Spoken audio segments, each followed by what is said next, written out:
Welcome back to the next episode of What's Up, Prof. Hello again, Walter. Good day. We said we were going to talk about this issue, right? Yes, well, it's very relevant, very current, so we have to get into it. Let's open with a word of prayer. Our Heavenly Father, thank you so much for bringing us again together. We ask that you please bless the discussion, bless the viewers, and also help us to discern the things that is happening in the world. In Jesus' name, amen.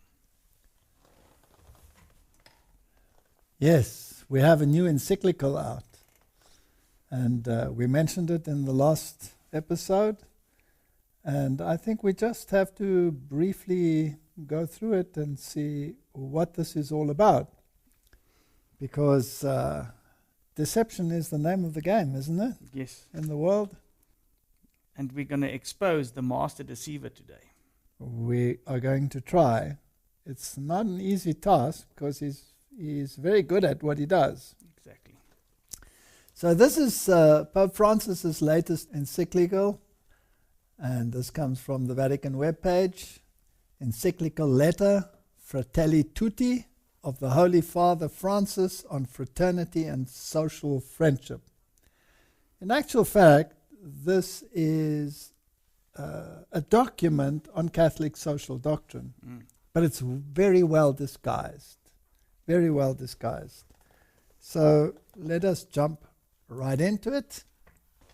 Here's an article in Crooks that just appeared, and it comes from October 6, 2020, where Bishop Michael Czerny gives his opinion on this encyclical. It's titled, Cardinal Says Pope's New Encyclical is a Warning. The World is on the Brink. So this is almost like climate change, you know. Yeah. Everything's on the brink. Everything has to change right now. There's a deadline. There's a deadline. One of Pope Francis's top advisors said that the pontiff sees the current world situation comparable to that of the Cuban Missile Crisis, World War II, or 9/11, and that to fully understand the papal encyclical released on Sunday, it's necessary to acknowledge we're on the brink. So this is a common trend in what we are doing today, what's happening in the world. Depending on your age, what was it like to hear Pius XII deliver his Christmas messages during World War II, said Cardinal Michael Czerny on Monday? Or how did it feel when Pope John the 23rd published Pacem in Terris? Or after 2007-2008 crisis? It's interesting how they mention these events, right? Yeah. Or after 9/11. And I think you need to recover that feeling in your stomach, in your whole being, to appreciate Fratelli Tutti. Okay, he continues. I think Pope Francis feels today the world needs a message comparable to what we needed during the Cuban Missile Crisis, or World War II, 9/11, or the big crash of 2007, 2008.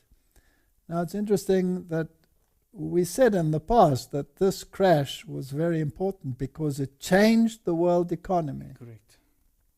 It totally changed the world economy. And that's important because it actually brought the world economy closer to the papal system. Yes. It just needs tweaking now. He said we're on the brink. We need to pull back in a very human, worldwide and local way. And I think that's one way to get into Fratelli Tutti. This gives a very good background of the setting for this encyclical.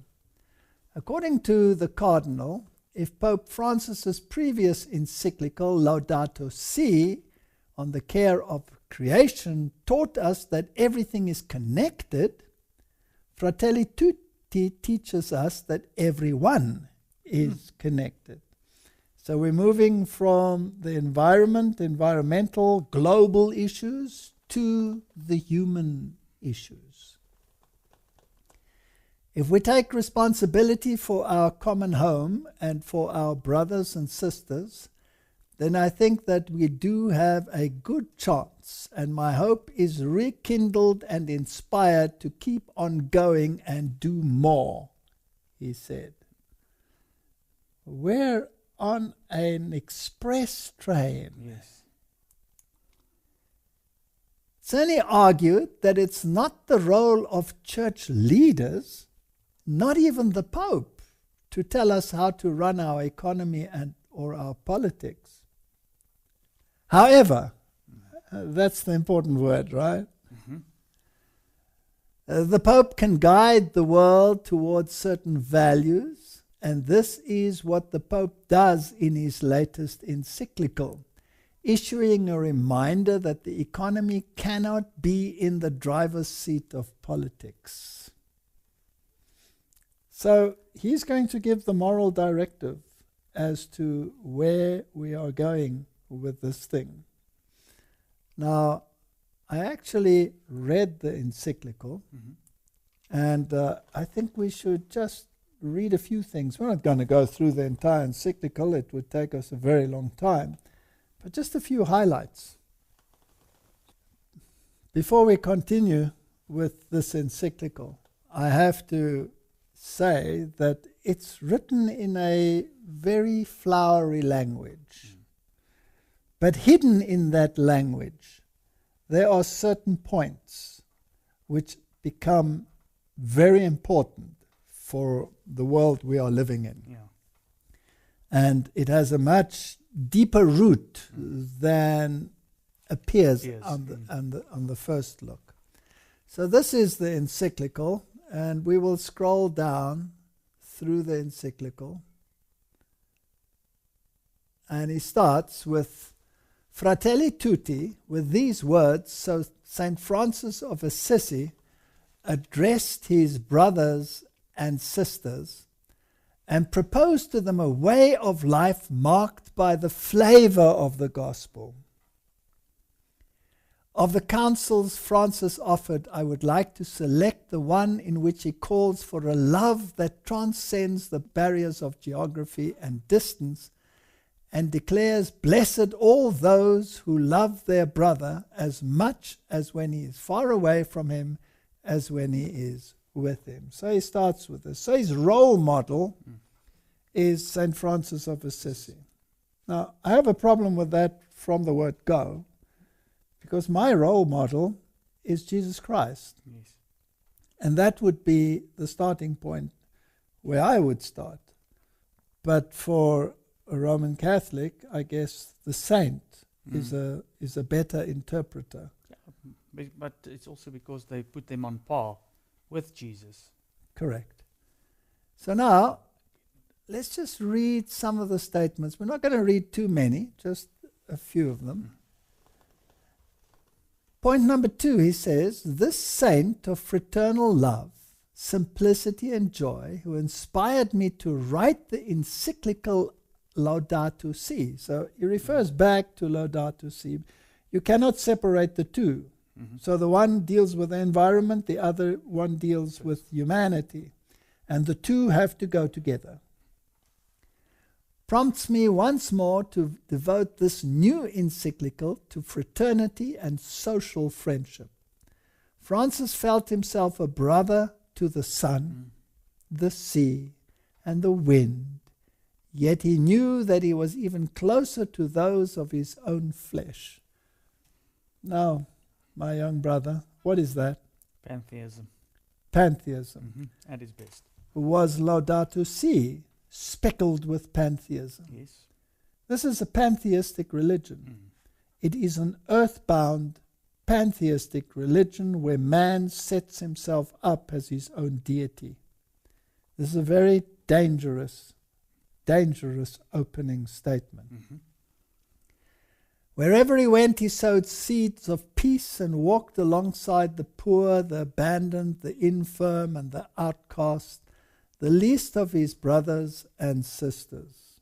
Now this sets the tone for Catholic social doctrine. Christ came to save all. Yes. of humanity. And Jesus said, the poor will be with you always. And there are discrepancies in the world which are not fair. Mhm. But the way in which they use the situation, which they often create themselves, is what is scary.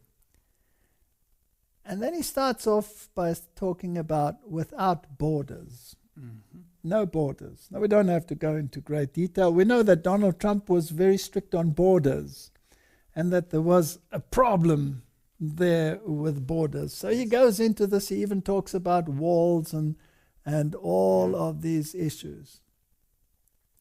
He says, Francis did not wage a war of words aimed at imposing doctrines. He simply spread the love of God. He understood that God is love, and those who abide in love abide in God, quoting 1 John 4:16. In this way, he became a father to all and inspired the vision of a fraternal society. Now, the problem with this sentence is that this is how many people believe today. All you need is to preach about the love of Jesus, nothing else, or maybe just love, and leave out Jesus. Yes. And that doctrines are a problem. That's why Francis did not wage a war of words aimed at imposing doctrines. Because it causes division. It causes division. And Pope Francis said, take away the doctrine, right? Mhm. So they don't want doctrine. They want their social theology. Yes. Now, their social theology will only work, of course, if there are enough poor people that they can get on board. So the poorer they can make society, the more likely they are to succeed in getting the power that they want. Yes. This was a very dangerous precedent. Now, again, he refers to Laudato Si. In the preparation of Laudato Si, I had a source of inspiration in my brother Bartholomew, the Orthodox patriarch. And he says he had this grand Imam, Ahmad al-Tayyib. He was also a source of inspiration, and we met in Abu Dhabi, and the present encyclical takes up and develops some of the great themes raised in the document that the Imam and he signed together. So this has all been prepared beforehand, Yes.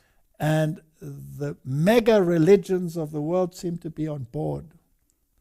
Yes. Right. That's the Muslim. Have you ever been to the Middle East? Have you ever been to these countries in the Middle East? No. Well, there you have a massive divide between the rich and the poor. So it is a very fertile ground for Catholic social doctrine. Yes. So as would be poorer countries, third world countries, whether they be in Africa, whether they be in South America. The target is Protestant countries that have developed a form of affluence which is not compatible with the rest of the world. And that has to be brought down, because that is the way in which you control humanity, right? Now, if you understand this, then you will see where they're actually heading. Of course, he has to bring in the COVID-19 pandemic and the reasons why we need rapid change. Anyone who thinks that the only lesson to be learned was the need to improve what we were already doing, or to refine existing systems and regulations, is denying reality. We need change. The new normal. Yeah. The Great Reset. We have to go to the Great Reset. It's interesting, he doesn't mention any specific legislation. He doesn't tout Sunday or any one of those. He did that before. Yes, he's just emphasizing Laudato Si, and that's been done there already. It's been done, so we don't have to go there. So if we continue, and here he has again this theme: let us dream them as a single human family. This is a globalist agenda. This is a one world government agenda. This is the papal agenda. How much of the world does he want to control? The whole world. The whole world. How much of the world must fall in with his philosophy? Well, everybody. Everybody. Mhm. Now, if we take the Trump campaign and we take the Biden campaign, which one is more in line with the New World Order idea? Biden campaign. The Biden camp, right? That's becoming very interesting to me. Because as we discussed last time, there are King of the North elements in both of them. And both of them stand for Catholicism, and Yes. as we dealt with in the last discussion. But this Pope and the papacy in general dreams of world dominance. Yes. World dominance. A one World. world order. And the Donald Trump philosophy, although church and state is very strong in that philosophy, which is part of the Roman philosophy, it's not very strong on the one world government philosophy. He's more nationalist. So dark clouds over a closed world, shattered dreams, and he continues on that issue. And he says, ancient conflicts thought long buried are breaking out anew, while instances of myopic, extremist, resentful, and aggressive nationalism are on the rise. Who's he referring to? Trump. Trump. Mm-hmm. In some countries, the concept of popular and national unity influenced by various ideologies is creating new forms of selfishness and a loss of social sense in the guise of defending national interests. So obviously we have this clash, right? Yeah. Thesis, antithesis, synthesis. What's interesting with this clash as well is a lot of people see Trump as the hero because he's going to get rid of this new world order part. But here he is touting it. The Yes. Pope is touting it. If you take the QAnon story, there are so many that are pinning their hopes. Social media has banned all QAnon mentions lately. They also stated, of course, that the present Pope will be removed and that Ratzinger will again take over. But he's so old now. Yeah. I think this is all a pipe dream. There will be a synthesis somewhere along the line. So, yes, so they're working on this issue. Let's continue. He is very persistent that there seems to be a plan lacking for everyone. We need a global governance. And we don't have to go into the guys. He's talking about brotherly love and love for each other and love for our differences. Evangelism is totally out of the picture. We're all supposed to live side by side, happily acknowledging that the other one is just as much in the truth as we are. Yes. But the gospel is totally different. You The have gospel says, go and go make to disciples. every tongue and nation and everybody and make disciples. Make disciples. And this is totally out in this new world order. He talks about the throwaway world. We don't have to read all of this in such flowery language.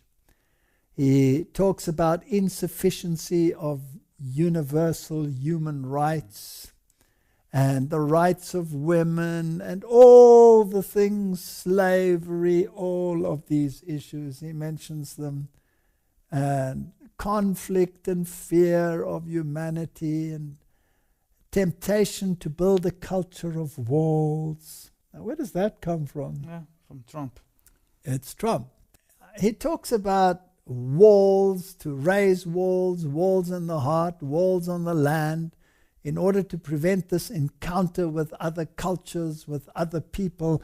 He wants to integrate humanity into one mixture. Yeah, no borders. Nothing. Now, who separated the cultures? God. Okay, did that mean that God wanted to isolate cultures? No. Obviously not, because you had to evangelize, Yes. you had to get to know people. But God acknowledged that there were differences, and these differences must all disappear. I'm not against immigration or migration, if people have said. I'm just generally saying what the will of the papacy is. So globalization and progress without a shared roadmap won't work. You need a shared roadmap. But we have to get to the nitty-gritty of this document. He says here, in today's world, the sense of belonging to a single human family is fading, and the dream of working together for justice and peace seems an outdated utopia. What reigns instead is a cool, comfortable, and globalized indifference born of deep disillusionment, concealed behind a deceptive illusion, thinking that we are all powerful while failing to realize that we are all in the same boat. It sounds very good, right? Mm-hmm. Very good. Well, where's it going to lead? And he talks about pandemics and other calamities in history. True, a worldwide tragedy like the COVID-19 pandemic momentarily revived the sense that we are a real global community, all in the same boat, where one person's problems are the problems of all. Once more we realize that no one is saved alone, we can only be saved together. Sure. That's interesting. Collective salvation. Is there such a thing in the Bible? No. No. You can only work out your own salvation. Work out your own salvation with fear and trembling. So what they're really talking about is getting rid of your individuality for the sake of the common good. Yeah. As I said in those days, the storm has exposed our vulnerability and uncovered those false and superfluous certainties around which we constructed our daily schedules, our projects, our habits, and our priorities. Amid this storm, the facade of those stereotypes with which we camouflaged our egos, always worrying about appearances, has fallen away, revealing once more the ineludible and blessed awareness that we are part of one another, that we are brothers and sisters of one another. We're all one. Communism has everybody even wearing the same clothes. Driving the same car. Driving the same car, everything is the same. Individuality is something that must be faded out. If you look at human appearances, are there two people that are alike, even twins? Are they absolutely the same? No. So is God a God of variety, or is God a God of singularity? Variety. Okay. See, they mix up the biblical oneness that Jesus talks about with their human. That's a very good point. Yes, that oneness is one in purpose, in terms of faith, of where we come from, who saves us, and where we are going. Now, we don't have to read all he has to say about all of these things. His point here, point 35, all too quickly, however, we forget the lessons of history. The teacher of life, once this health crisis passes, our worst response would be to plunge even more deeply into feverish consumerism and new forms of egotistic self-preservation. God willing, after all this, we will think no longer in terms of them and those, but only us. If only this may prove not to be just another tragedy of history from which we have learnt nothing.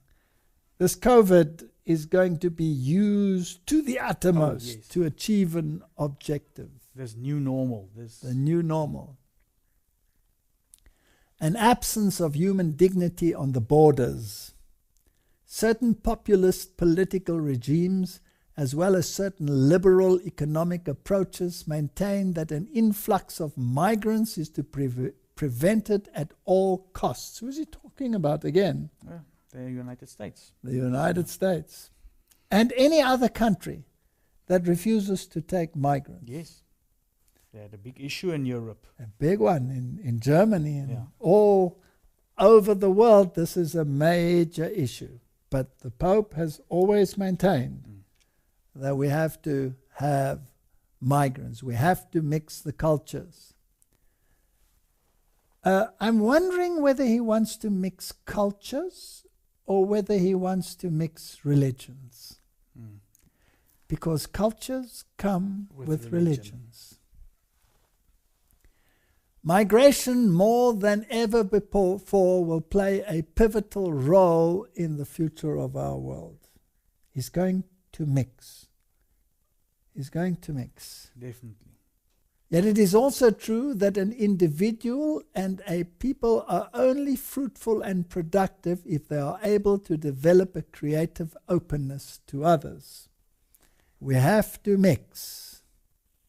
Shameless aggression. This has now given free rein to ideologies. Things that until a few years ago could not be said by anyone without risking the loss of universal respect can now be said with impunity and in the crudest of terms, even by some political figures. Who's he referring to? It's getting boring, right? It's a one-way conversation the whole time, it looks like, towards Trump. Yeah, it is definitely alluding to... He should have said that not only Francis of Assisi was inspiring to write this. Yes, absolutely. There's another one here. Article 46 here. We should also recognize that destructive forms of fanaticism are at times found amongst religious believers, including Christians. He likes to throw that in there. And what was his greatest gripe with Christians? The Christian fundamentalists, true Bible believers. True Bible believers. And they define it. Anybody who believes in a literal creation, who believes that Jesus atoned for our sins, etc. Is a fundamentalist. Yes, who believes in a literal resurrection, all of those issues. They are the enemy of the world. Yeah, they're terrorists. So including Christians, they too can be caught up in networks of verbal violence through the internet and various forms of digital communication. I wonder whether he's talking about us. Even in Catholic media, limits can be overstepped. I think he's talking about the church militant. The church militant. Defamation and slander can become commonplace, and all ethical standards and respect for the good name of others can be abandoned. How can this contribute to the fraternity of our common Father, asks us.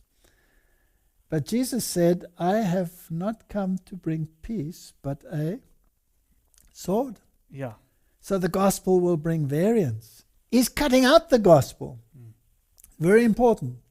There's no room for the gospel in his fraternity.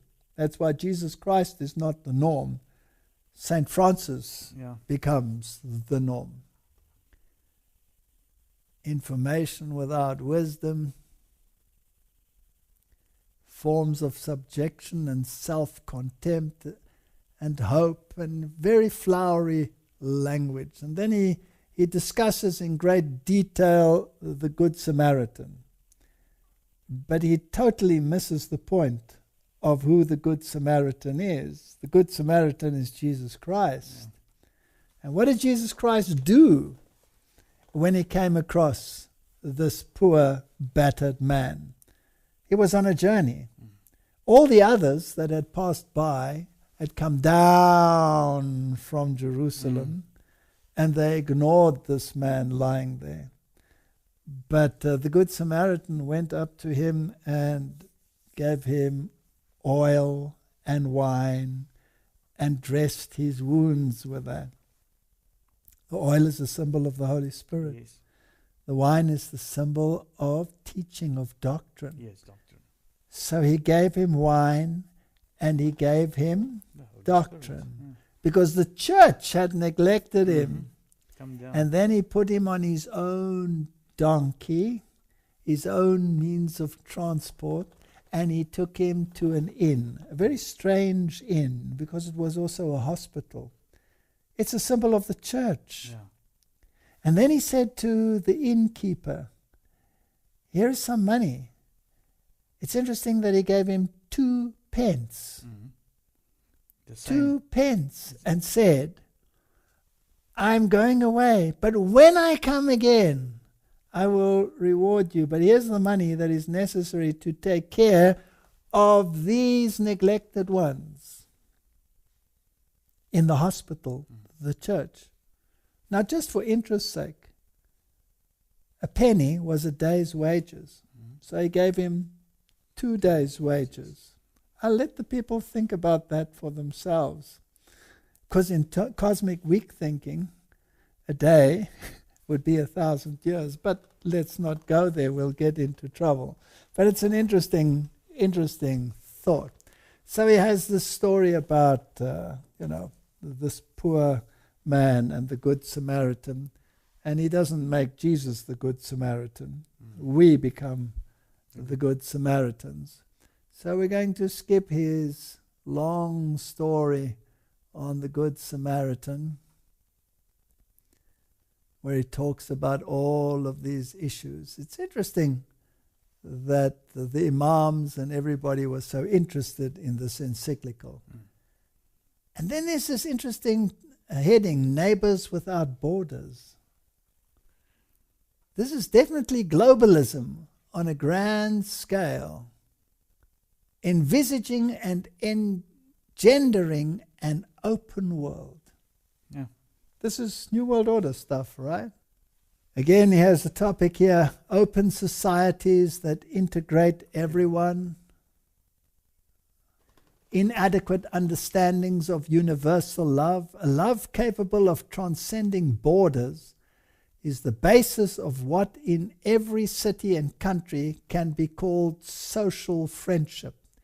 Genuine social friendship within a society makes true universal openness possible.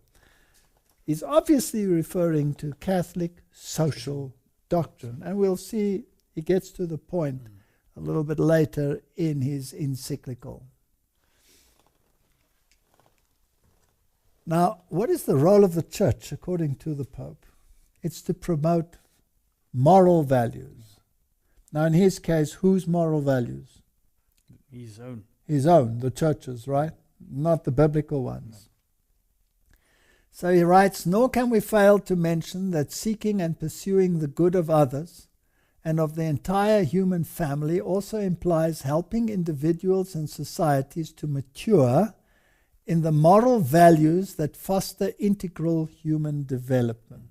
Now, those moral values come from the papacy. He's building up. He's building up. He writes, here, regrettably, I feel bound to reiterate that we've had enough of immorality and the mockery of ethics, goodness, faith, and honesty. It is time to acknowledge that light-hearted superficiality has done us no good. Once the foundations of social life are corroded, what ensues are battles over conflicting interests. Let us return to promoting the good. What good? Common good. Common good. For ourselves and for the whole human family, and thus advance together towards an authentic and integral growth. Every society needs to ensure that values are passed on. Otherwise, what is handed down are selfishness, violence, corruption in its various forms, indifferent, and ultimately a life closed to transcendence and entrenched in individual interests. Individuality must go. We need common values, common good.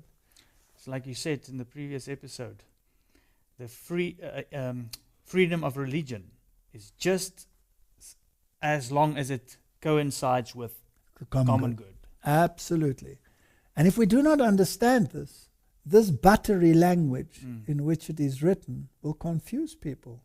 If you don't understand the agenda behind papal thinking, you will miss the point of what he is writing. When we speak of the need to care for our common home, our planet, we appeal to that spark of universal consciousness and mutual concern that may still be present in people's hearts.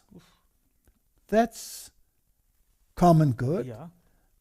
And universal consciousness sounds almost a little bit New Age. It's very New Age. It's very New Age indeed. A spark of universal consciousness. Those who enjoy a surplus of water yet choose to conserve it for the sake of the greater human family have attained a moral stature that allows them to look beyond themselves and the group to which they belong. How marvelously human! The same attitude is demanded if we are to recognize the rights of all people, even those born beyond our borders. Again, this is humanism. God is left out of the picture. Yeah. And the morality that leads you to do something good comes from within humanity, which is New Age thinking. Exactly. And not This is very New Age, yeah. very New Age indeed, not biblical at all. The common destination of created goods. Now it gets interesting. This led them to realize that if one person lacks what is necessary to live with dignity, it's because another person is detaining it. This is a very interesting way of thinking. So if you have something and another person doesn't have, you are at fault because you have. Not the other person because he doesn't bother to attain it. Well, there are some that can't attain it, and they have to be taken care of, true. But this is typical social doctrine of the Roman Catholic Church.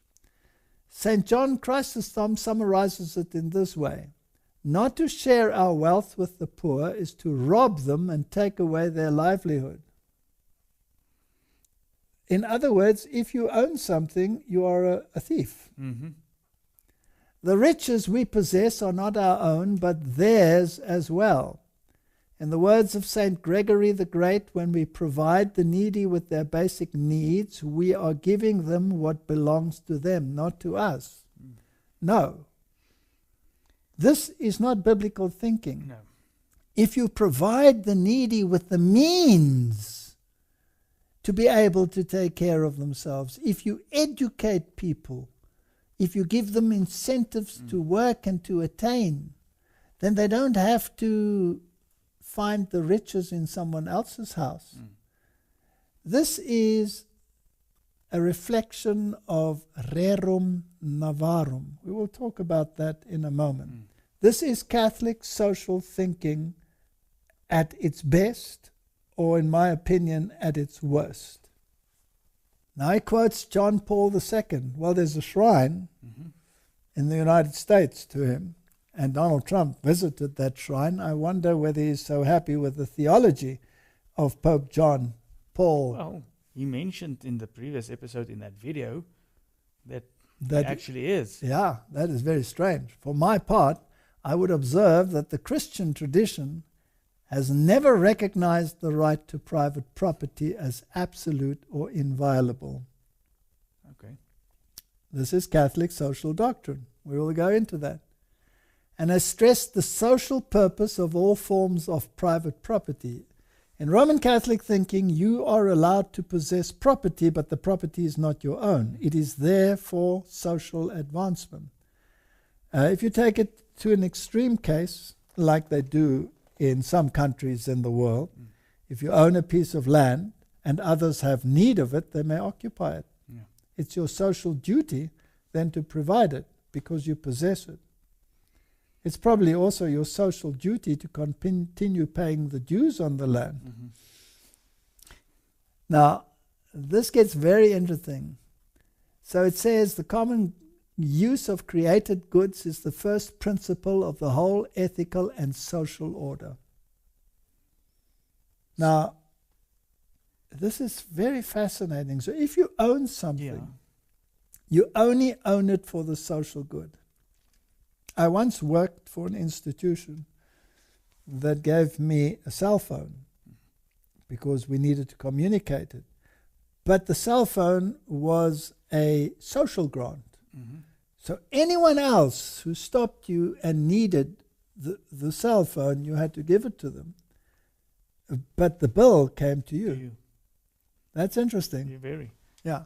So nothing you own is actually yours. If you drive a private car, then it's somebody not your car. it's not your car. If someone has need of it, he can take it.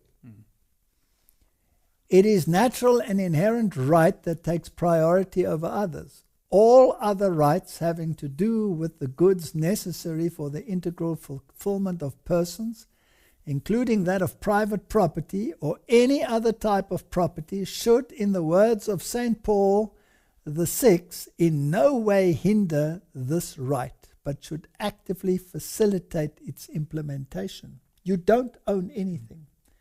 He's referring to the encyclicals of Pope John Paul II. He's referring to the encyclicals of Paul VI. We'll have to have a quick look at those. In no way hinder this right, but should actively facilitate its implementation. The right to private property can only be considered a secondary natural right, derived from the principle of the universal destination of created goods. This has concrete consequences that ought to be reflected in the workings of society. Yet it often happens that secondary rights displace primary and overriding rights, in practice making them irrelevant. So you're using your property for your own, but it's a bad thing. That's a no-no in Catholic thinking. Now, in the Middle Ages, they had the clergy, and then they had the elite.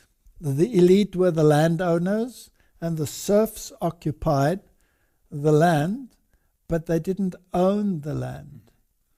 So we're going to head for a similar system under this order.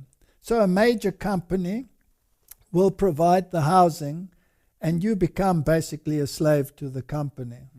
That the company then takes the place of the elite landowners of ancient times, the nobles. Yeah. So we have the same system. Rights without borders. No one then can remain excluded because of his or her place of birth, much less because of privileges enjoyed by others who were born in lands of greater opportunity. The limits and borders of individual states cannot stand in the way of this. So if you have become a rich nation because you are a hard-working people, then you have to give that away to the poorer people. Yeah. You have to. This is Catholic social doctrine. Everybody has to be equal. Any head that pops up above the others should be lopped off. Yeah. Development must not aim at the amassing of wealth by a few, but must ensure human rights, personal and social, economic and political, including the rights of nations and of peoples. So what applies to the individual applies to the nations. So capitalism, in all its forms, must disappear. The alternative is the state owns everything, and that is, according to Catholicism, also not right. So we have thesis, we have antithesis. Yes. Let's put it political. Yeah. We have Trump, we have Biden. Yes. Both of them are wrong. We need a Both of them are wrong. We need a synthesis. church and state. Church and state together. You have private property, but only under a social mortgage. And anything that you own is not yours. Yeah. Interesting, in the previous episode, Biden said that he lives by the social doctrine Of the church. Roman Catholic Church. And what Now, Bernie Sanders was boasting about the fact that he went to the Vatican and there took part in these discussions of economics. And he was boasting that his philosophy is the Catholic social philosophy. And the Americans looked at him and said, this man is extreme. They haven't seen anything yet. They haven't seen anything yet. But let's continue. This is just another thing that was coming to mind now. Amy Coney Barrett belongs to that group people of praise. Yes. And according to the articles, they already also have a sort of social, everything belongs to everybody. They share their incomes and Absolutely. everything. Absolutely.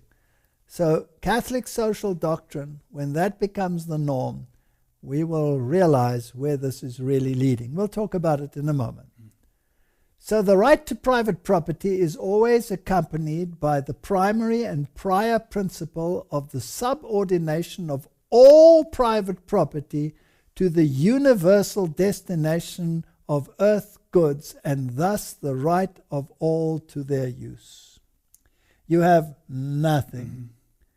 Now, is this biblical? No. No. Do we have a story in the Bible where a government wanted to take away the land of a private landowner? Do you remember the story of Ahab Yes. and Naboth's vineyard? Yeah. And Ahab wanted the vineyard. Yes. And Ahab said, I want this vineyard. And Naboth said to him, I'm sorry. This is my inheritance. From whom? From God. From God. Yeah.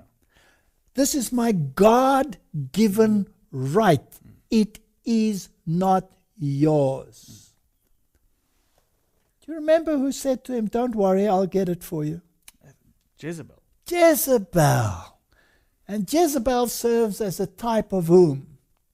The Roman Catholic Church. Aha, how do we know? Because if you go to the middle church in the book of Revelation, there is Jezebel, who is tolerated by the church. She is dealing in purple and Yes. red, the colors of the Roman Catholic Church.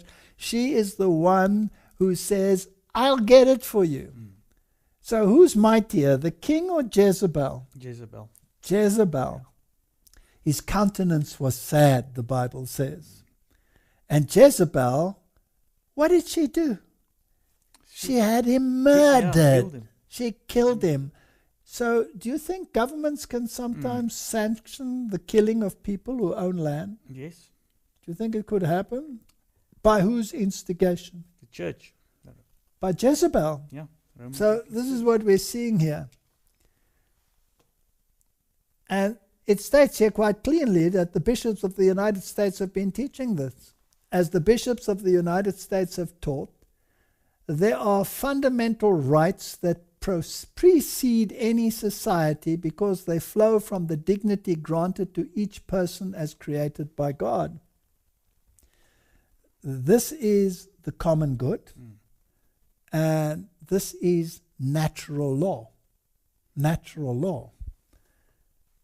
He writes, what applies to nations is true also for different regions within a country, since there too are great inequalities that often exist. So this is a universal rule, a universal law.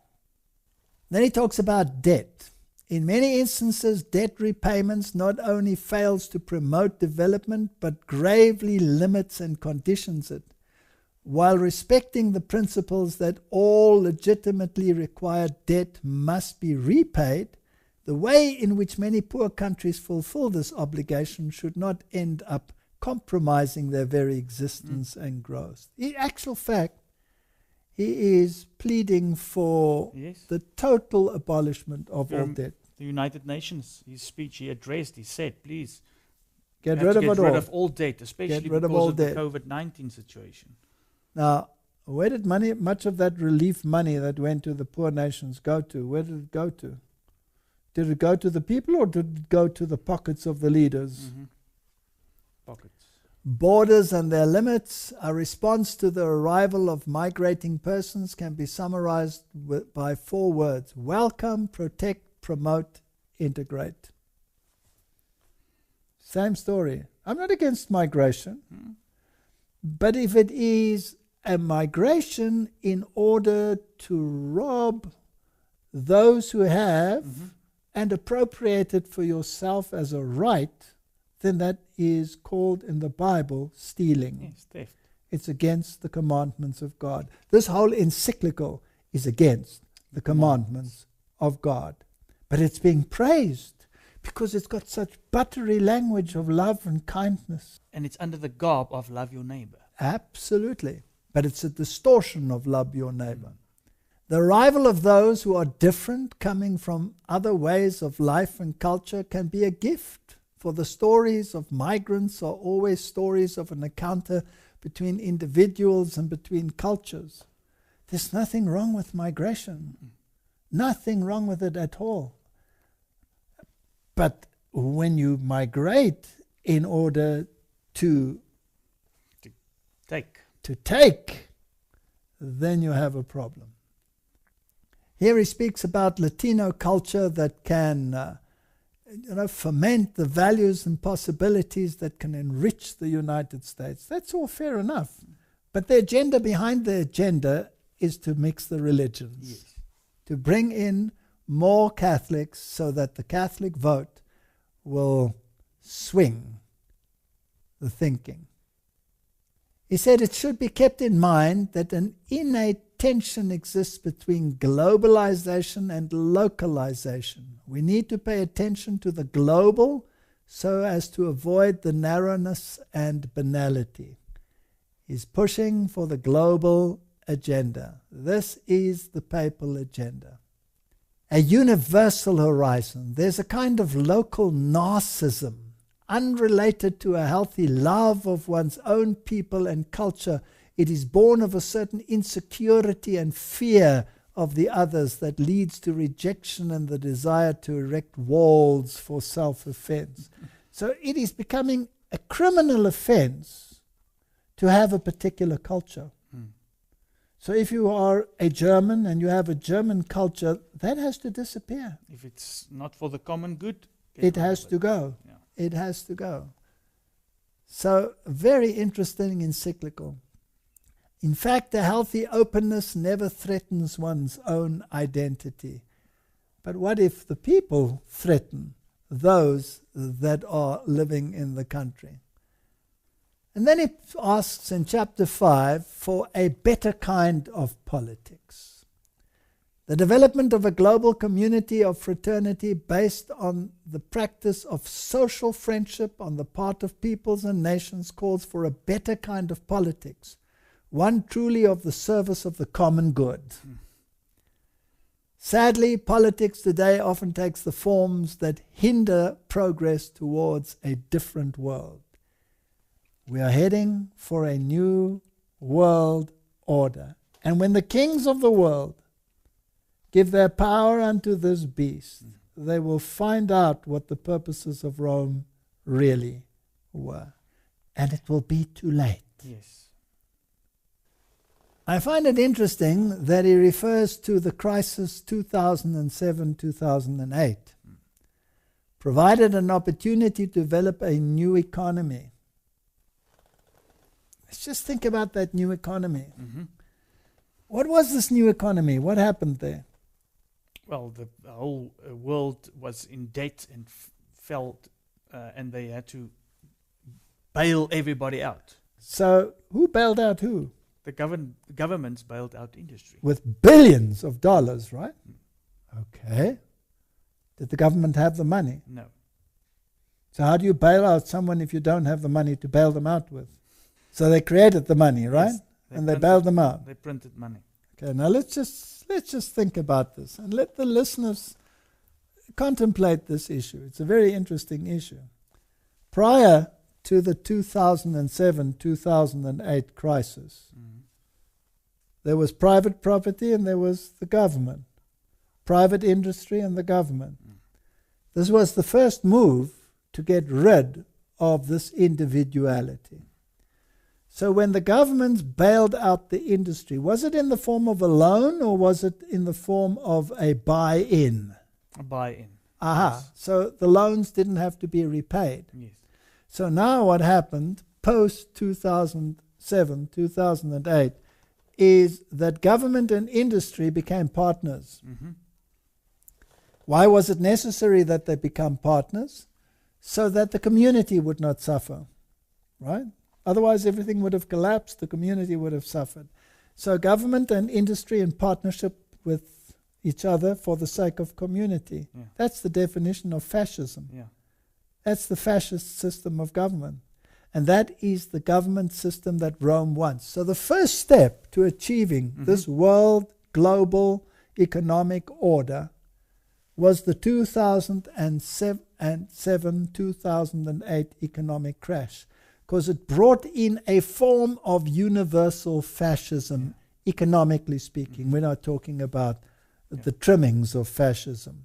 That's something else. Very fascinating. So it was to develop a new economy. Now we'll deal with that in a moment. I would also insist that to give to each his own, to cite the classic definition of justice, means that no human individual or group can consider itself absolute. No group entitled to bypass the dignity and the rights of other individuals of their social groupings. So you can't have your own identity. You may not. No. Now, what if you are a religious identity that is different from the rest? You'll have to change. You'll have to change. The effective distribution of power, especially political, economic, defense-related and technological power amongst the plurality of subjects, and the creation of a judicial system for regulating claims and interests are one concrete way of limiting power. Very interesting. So you're not allowed to be an individual. I would also note the need for a reform of the United Nations organization. Yeah. He's a very busy man. Yes. And likewise of economic institutions and international finance, so that the concept of the family of nations can acquire real teeth. Yeah. We're heading somewhere. Yeah. We're heading somewhere. Courage and generosity are needed in order freely to establish shared goals and to ensure a worldwide observance of essential norms. What does that mean? I wonder whether Catholic morality and Catholic worship of the sun god are included in this essential norm. It did say so in Laudato Si. Yeah. To which he referred to many, many times. And it seems as if your individual or group identity will have to give way to this new norm. Much need to change.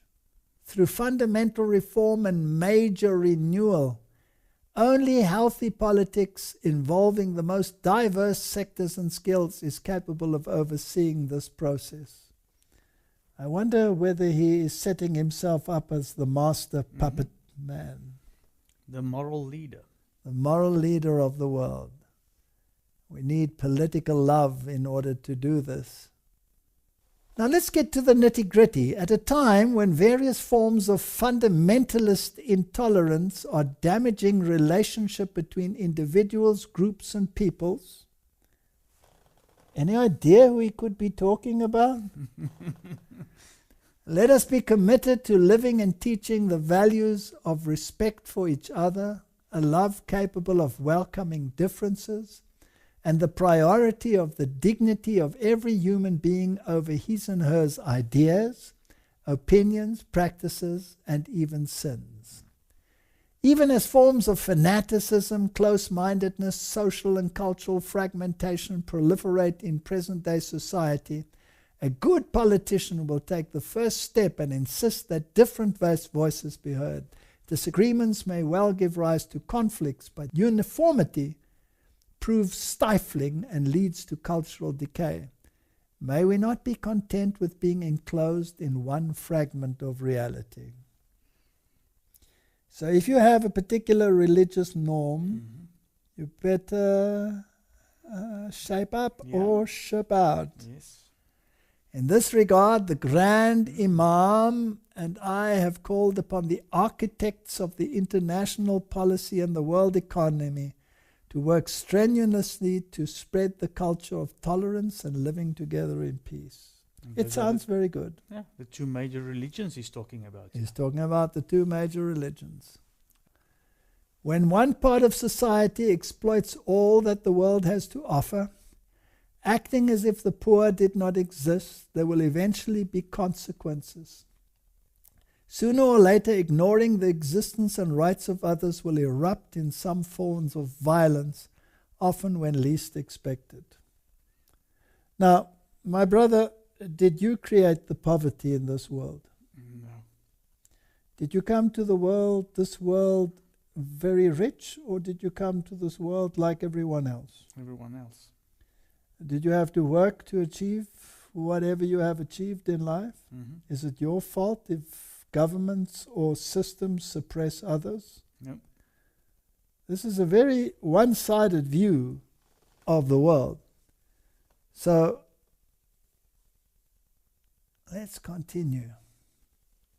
I find it interesting that he says truth, in fact, is an inseparable companion of justice and mercy, which is, of course, true. Mm-hmm. But whose truth is he talking about? The church. Not about the truth of the Bible. No. At the cross, justice and mercy kissed each other. That's where you find truth. Truth is found in Jesus Christ and in His Word and in His law. This is absolutely counter to everything that the Bible stands for. Well, I must just say, the Roman Church. Yeah, Not just church. correct. That's what we're talking about. Then he refers to the bishops of South Africa. He's bringing in the whole world in an integrated form. In point 275, he says, it should be acknowledged that amongst the most important causes of the crisis of the modern world are a desensitized human conscience, a distancing from religious values, and the prevailing individualism, accompanied by materialistic philosophies that deify the human person and introduce worldly and material values in place of supreme and transcendental principles. It's interesting that human conscience has been desensitized by whom? Isn't it by the media? Yeah. Do you think Hollywood played a part? Yes. So Jesuit theater played a part in this. Mm-hmm. So you create the crisis, you create the chaos, and then out of the chaos you create your new world order, ordo ab cao. Very interesting. Individualism has to go. And it's linked to religious values. Whose religious values? The Roman Church. The Roman Church. But if I'm also reading this right, it says you're prevailing individualism. Yes. So you're not allowed to have your individual religion. No. You have to serve the common good. Freedom of religion is only valid as long as it serves the common good. And who determines the common good? The Roman Catholic Church. That's why it says here, room needs to be made for reflection born of religious traditions. In vain you worship me, teaching The doctrines for of men. doctrine the commandments of men. Yes. You have made void the law by your traditions. They are the repository of centuries of experience and wisdom. Here again he places tradition above the word of God. This is a very dangerous encyclical. For these reasons, the church, while respecting the autonomy of political life, does not restrict her mission to the private sphere. Church and state. Church and state together. On the contrary, she cannot and must not remain on the sidelines in the building of a better world, or fail to reawaken the spiritual energy that contribute to the betterment of society. It is true that religious ministers must not engage in the party politics that are the proper domain of the laity, but neither can they renounce the political dimension of life itself. The church will dictate. And they make the distinction between laity and hierarchy. Yeah. Again, that's unbiblical too. And William Barr said the same. Exactly. And he constantly says it involves constant attention to the common good and a concern for integral human development. This encyclical sets the stage for what is coming upon the world. We don't have to read it all, but it's interesting. The church has a public role over and above her charitable and educational activities. She works for the advancement of humanity and of universal fraternity. This is the issue. She does not claim to compete with earthly powers, but to offer herself as a family amongst families. This is the church, open to bearing witness in today's world, open to faith and hope and love for the Lord and for those whom He loves with a preferential love. A home with open doors. The church is a home with open doors because she is a mother. She is the mother of all the churches. She is the great whore of Babylon. Upon her forehead is written mystery. Babylon the Great. And then he introduces paganism by saying, for many Christians, this journey of fraternity also has a mother whose name is Mary. Having received this universal motherhood at the foot of the cross, she cares not only for Jesus, but also for the rest of her children. Now, Fatima promised that the whole world would be at the feet of the Roman Catholic Church. Well, let's say Mary at Fatima. It's interesting that they called it Fatima, and it brings, of course, the Muslim world into union with the Catholic world. But be that as it may, I think we've read enough of this encyclical to get the point. Yes. I want to point the viewers to this book, Ecclesiastical Megalomania, by John Robbins. It's a very fascinating book. And if you want to know more about Catholic social doctrine and the economic principles of the Roman Catholic Church, then you would be wise to read this book. I just want to read one or two statements here which might interest you. He quotes here Monsieur John Ryan, the Roman Catholic architect of the New Deal, and of course that was a Jesuit, and it says, but constitutions can be changed, and non-Catholic sects may decline to such a point that the political proscription of them may become feasible and expedient. What protection would they have then against the Catholic state? That's interesting. The latter could logically tolerate only such religious activities as were confined to members of the dissenting groups. It could not permit them to carry on general propaganda, nor accord their organizations certain privileges that had frequently been extended to all religious corporations. For examples, exemption from taxation as an example. The church will rule. In 1948, the Jesuit Cavalli explained Roman Catholic state political strategy in La Civiltà Cattolica. It says the Roman Catholic Church, convinced through its divine prerogatives of being the only true church, must demand the right of freedom for herself alone. Because such a right can only be possessed by truth, never by error.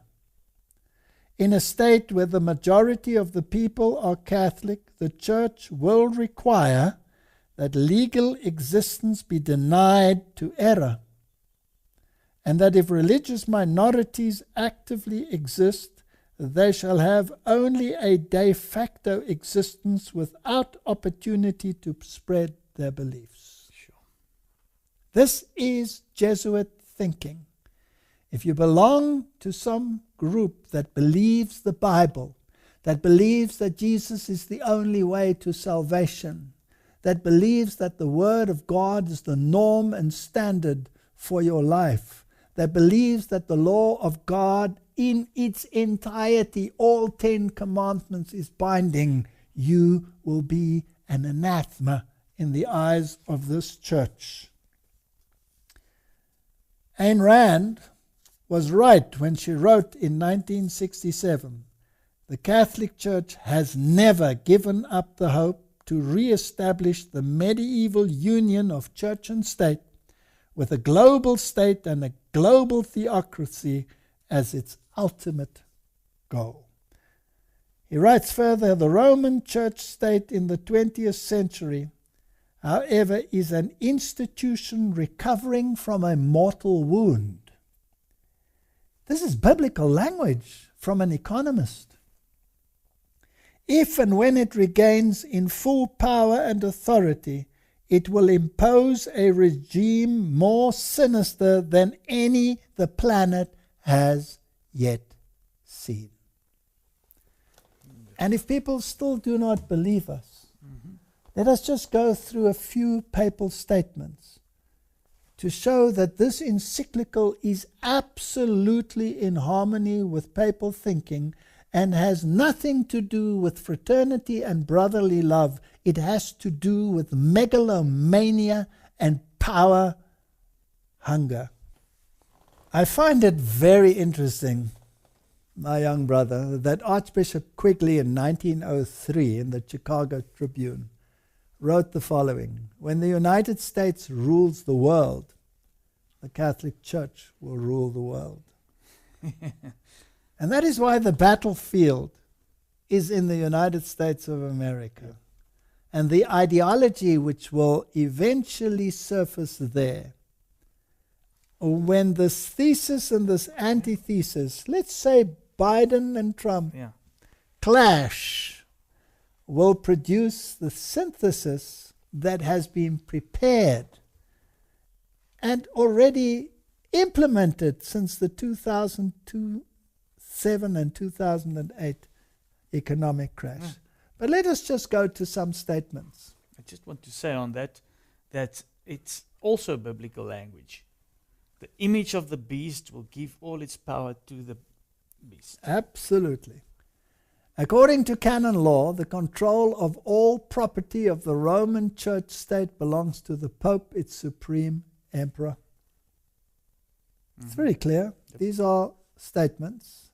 This comes from Thomas Rees, Inside the Vatican, The Politics and Organization of the Catholic Church, Harvard University Press. The economic thought of the Roman Catholic Church. Private property.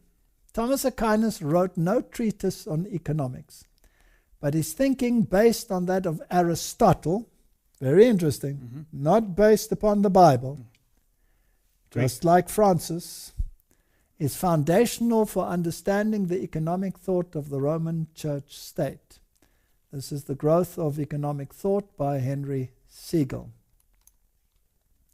Roman Catholic economic thought has developed by the popes in their encyclicals and by Roman Church state councils has been a contributor to feudalism and guild socialism in Europe during the Middle Ages. Fascism in Italy, Spain, Portugal, Croatia, and Latin America in the 20th century. Nazism in Germany in the 20th century. Interventionism and redistributive state in the West, including the United States in the 20th century. Liberation theology in Latin America and Africa in the 20th century. And now we're heading for the climax. Thomas Aquinas discussing private property. The possession of all things in common is the natural law. Thomas wrote, the possession of all things in common and universal freedom are said to be of the natural law, because to wit, the distinction of possessions and slavery were not brought in by nature, but devised by human reason for the benefit of human life. Let's see how he continues. The community of goods, wrote Thomas, is ascribed to natural law. Not that natural law dictates that all things should be possessed in common and that nothing should be possessed as one's own, but because the division of possession is not according to natural law, but rather arose from the human agreement which belongs to positive law, hence the ownership of possession is not contrary to the natural law, but an addition thereto devised by human reason. They always write in this way. They write in this way to this very day. Exactly. This it actually so that the common person shouldn't understand what they are saying. But it's actually sounding as if you're just continuing continuing reading The Pope's encyclical. Absolutely. He writes, hence, what certain people have in superabundance is due by natural law to the purpose of succoring the poor. Did we just read that? Yep. We just read that in the encyclical. Okay. He writes further, because the goods of some are due to others by natural law. The goods of some are due to others. There's no sin if the poor take the goods of their neighbors. Okay. So in other words, you can break the commandments of God, that's fine. I've seen my neighbor has got some nice things. Maybe I can go over because Absolutely. I consider myself poor. In cases of need, all things are common property, so that there would seem to be no sin in taking another's property, for need has made it common. So who determines the need, my young brother? Well, according to this, you yourself. You determine it. And the church will help you to determine it, right? Yeah. Not only is such taking of another's property not a sin, it is not even a crime, according to Thomas. It is lawful for a man to succor his own need by means of another's property, by taking it either openly or secretly. Nor is this, properly speaking, theft and robbery. It is not theft, properly speaking, to take secretly and use another's property in a case of extreme need, because that which he takes for the support of his life becomes his own property by reason of this need. And a case of like need, a man may also take secretly another's property in order to succor his neighbor in need. Now in the United States and in many countries around the world, we've had riots and looting. And 99% of the time, the looters get away scot-free, and the owners are sitting crying because their goods have been redistributed without consequence. So you don't have to question anymore why that happens, that when people take something of somebody else, nothing happens. And why them. you should actually defund the police. Get rid of them. Because everything is common. You have no right to have something in superabundance. Now, if you have a store full of things, that's really a superabundance. How about just looting the store? That's fine. No consequence. The church says it's not a sin. The Roman Catholic doctrine of private property is echoed in the 19th century communist slogan, from each according to his ability, to each according to his need. So human rights are more important than property rights. It was the creed of Lyndon Johnson's Great Society: we shall take from the haves and give to the have-nots who need it so much. It appears in the literature of fascism, Nazism, liberation theology, interventionism, and socialism. This is what the Bernie Sanders people and all of them are all about. This is Roman Catholic doctrine.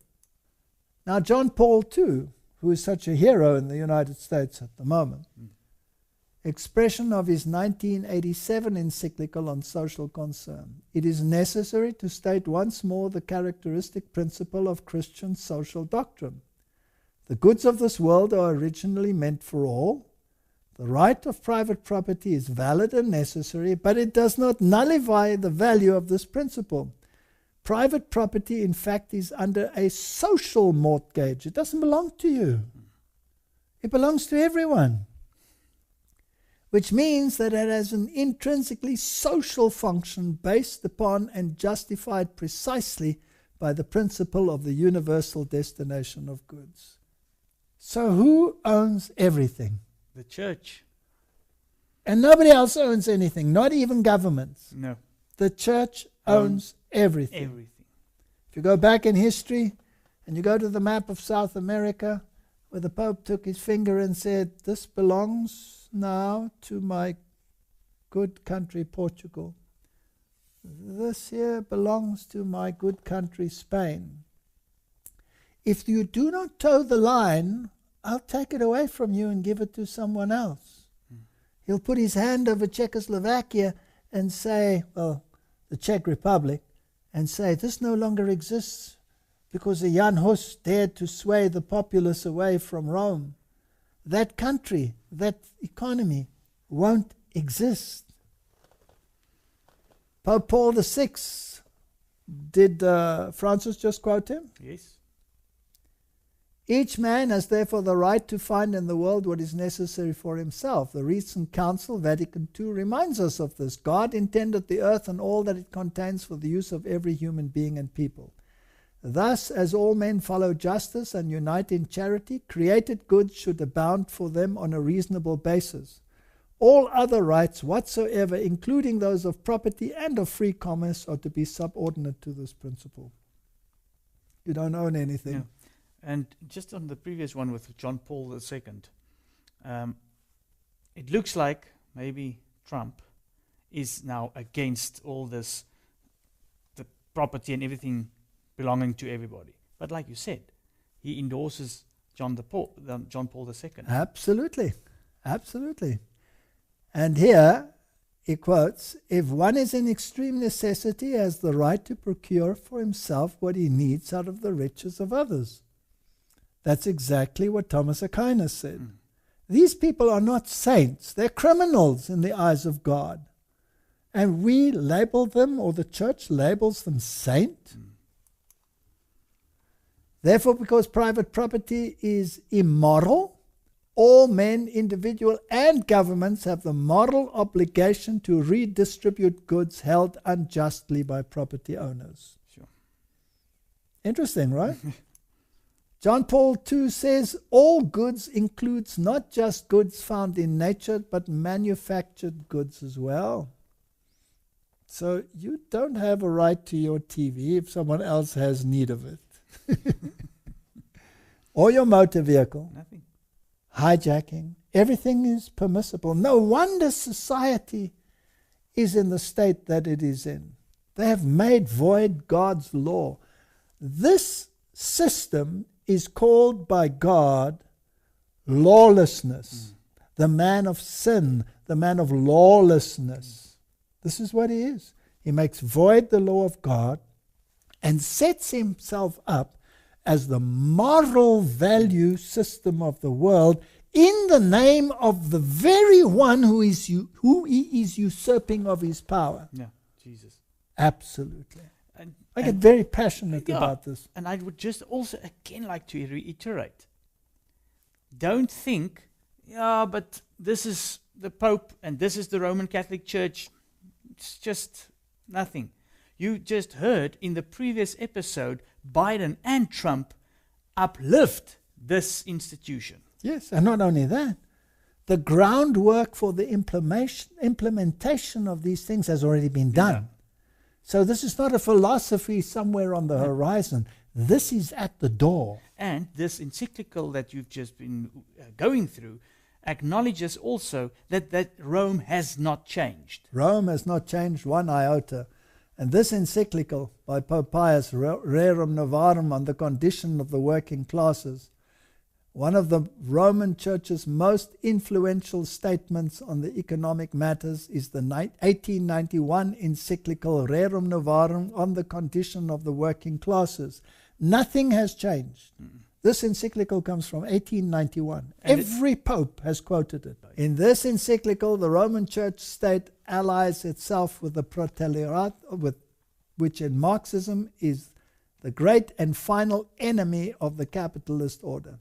Pius, writing in 1931, declared that the Rerum Novarum stood out in this, that it laid down for all mankind unerring rules for the right solutions of the difficult problems of human solidarity, called the social question.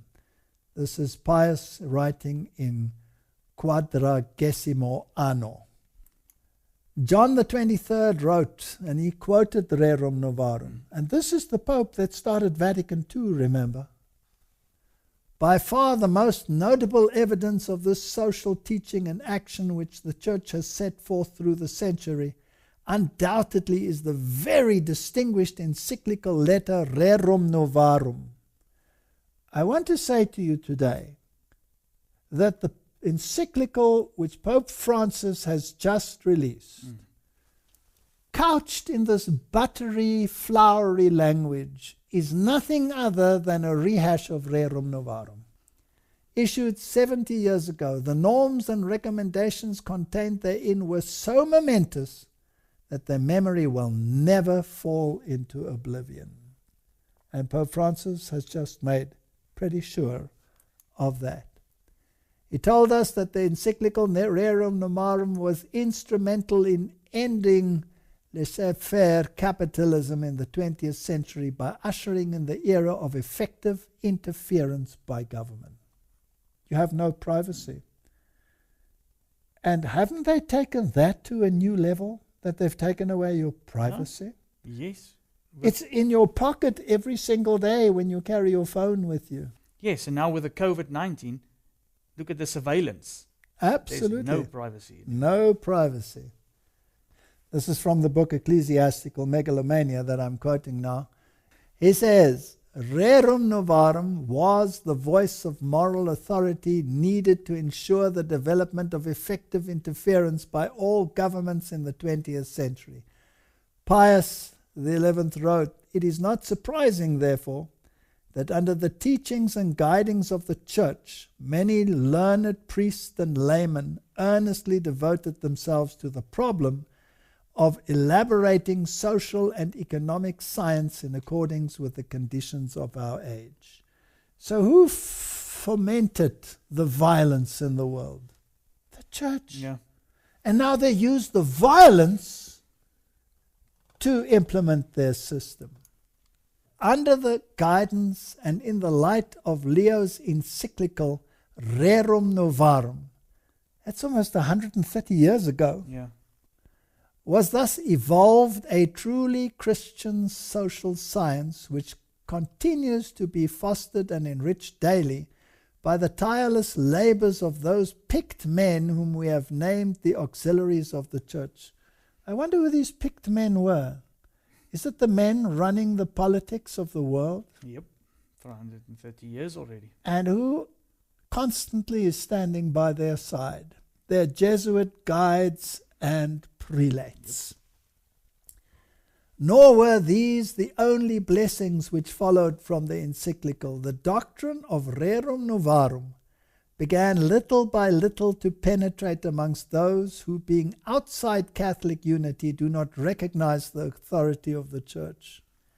The kings of the world will give their power unto the Church, unto the Roman Catholic system, and it's going to happen. And these Catholic principles of sociology gradually became part of the intellectual heritage of the whole human race. Thus, too, we rejoice that the Catholic truths proclaimed so vigorously by our illustrious predecessor, Leo XIII, are advanced and advocated not merely in non-Catholic books and journals, but frequently also in legislative assemblies and in the courts of justice. The Bidens of this world, the Bernie Sanderses of this world, they are speaking this language. Those picked men, fascinating language, secret societies, conspiracy theories. Our friends will have a field day about conspiracy theories. So John Robbins sums it up, and he asks the question, who are those picked men? He says, those picked men we have named the auxiliaries of the Church, quoting what the Pope had said, who have been so instrumental in ending the free enterprise system of the 19th century and substituting a system of effective interference in government in the 20th century. Who those picked men are, I do not know. Well, I think we are watching those picked men speaking on our television screens every day. Yes. Pius wrote in his encyclical, under fascism, property owners may keep their property, titles and deed, but the use of their property, as Leo XIII wrote, is common. This is exactly what Pope Francis said. Fascism is a form of socialism that retains the forms and trappings of capitalism, but not its substance. Under fascism, property titles and deeds are intact, but the institution of private property has disappeared. You appear to own the land. You appear to be on your own vineyard. But Ahab says, I want it. Mm-hmm. And Jezebel says, I'll give it to you. And if he doesn't want to move, I'll kill him. Mm. That's a very interesting scenario. Government regulations and mandates have replaced it. For this distinction between legal ownership and actual use, the fascists owe a debt to the Roman Church state. That's out of the mouth of the Roman Catholic system.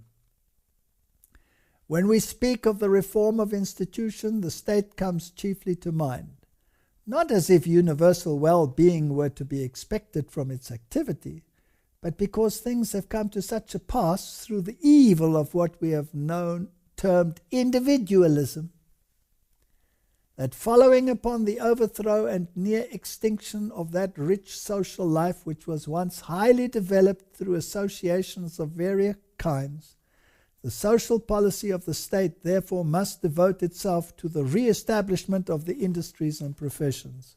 Let's put that in a nutshell. Mm-hmm. We want to go back to the Middle Ages. That's what it says. And it talks about the extinction of that rich social life, which history termed the Dark Ages. This is where we're heading, but worse.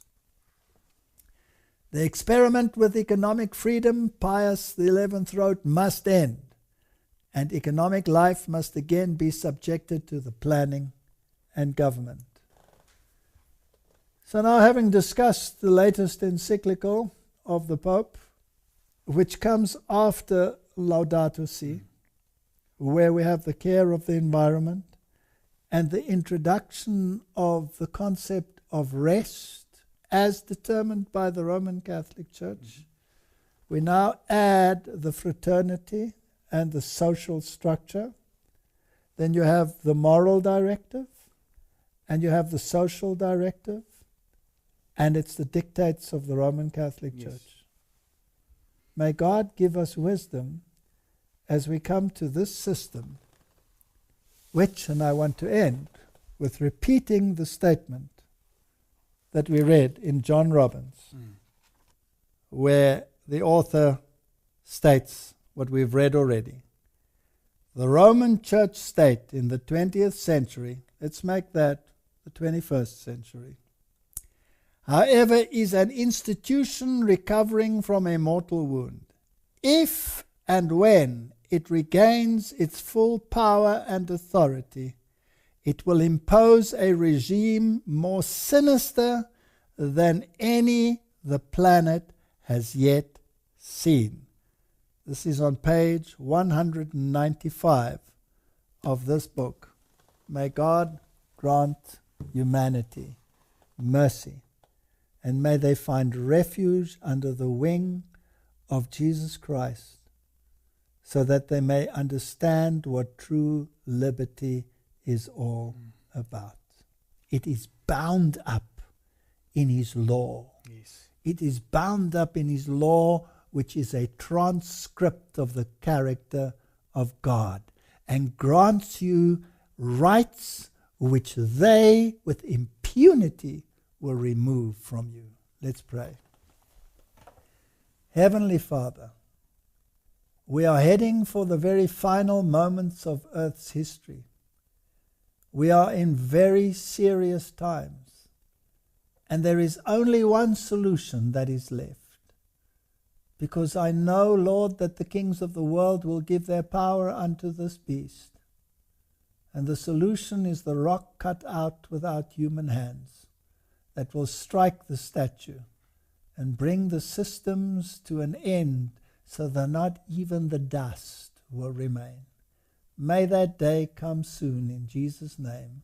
Amen. Amen. Thank you for watching this video. To subscribe, click here. When the bell appears, click again to get notifications. To watch the next video, click here. Thank you.